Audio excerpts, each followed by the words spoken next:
Okay, our final video here for section 3.1 is going to be continuous compound interest.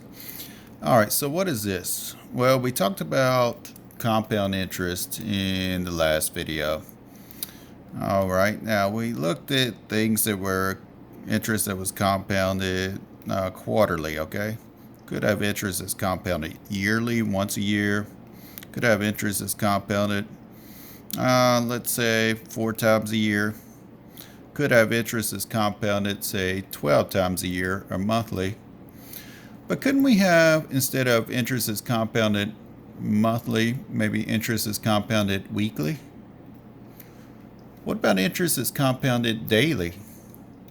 Well, what if we keep going? What about interest that's compounded every hour?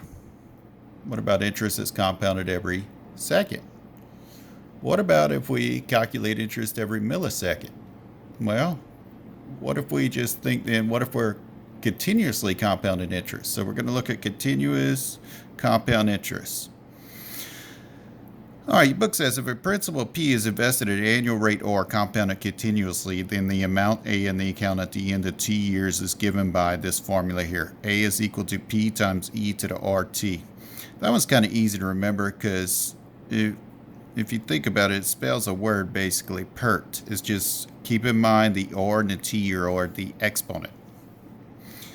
All right, so A is the amount after T years. The P in this formula is the principal. R is the interest rate, use a decimal in your formula, and T is the time in years.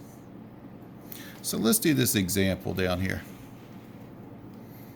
It reads, how much money should you deposit into a certificate of deposit? A lot of time you hear that called a CD. So how much money should you deposit into a CD that pays 6% a year, compounded continuously, to have $80,000 in the account in 18 years? All right, I see this part right here, compounded continuously. That tells me I'm going to use the formula A is equal to P times E to the RT. All right, let's see. We said P was the principal. How much we end up putting in? How much money should you deposit into a certificate of deposit that pays? Well, it never tells me. They're asking me for that. So that's going to be in question, the P, the principal. All right, what is E? E is just that natural number, about 2.71. How about R? What is my rate? My rate is 6%. As a decimal, that's 0.06. What is my time? It's 18 years, right? Well, what is A then? They're asking that pays 6% a year compounded continuously to have 80,000 in the account in 18 years. A is the amount after T years. So it tells me after 18 years, I want to have 80,000. So A will be 80,000. So let's sub all these values into this formula here. A is 80,000. So we're going to have 80,000 is equal to P. I don't know what that is. That's in question. So I'll keep it as a variable P times E to the R, which is 0.06, times T. My T is 18. I'm going to put times 18 here. Times 18. All right, well, let's see. Now, I need to solve for P right here. Now, think about this for a second. P is being multiplied by all this stuff, e to this exponent here. So what I could do is I could divide by e to this exponent. So in other words, let me rewrite real quick.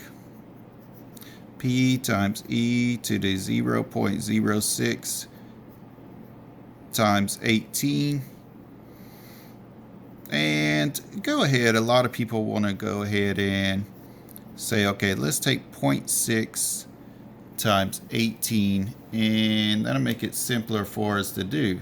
So 0.06 times 18 gives us what? 1.08. So I'm going to call that 1.08 Now let's get P by itself. P is being multiplied by e to the 1.08. So let's divide by e to the 1.08. What you do to one side, do to the other side of this equation. So I'll get P. This will give me an approximate value here. So let's put in 80,000 divided by e to the 1.08. And I get something like 27,167.64 if I round the 2 decimal places for the nearest penny. We're dealing with dollars. Let's put our dollar symbol. All right, let's go over this right here. I would put that into the calculator.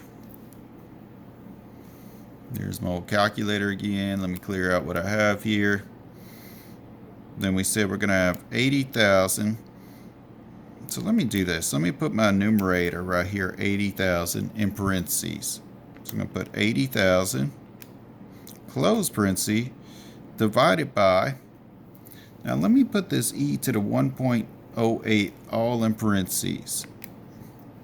So I'm going to hit second function natural log key right here. Second natural log for that e to the x.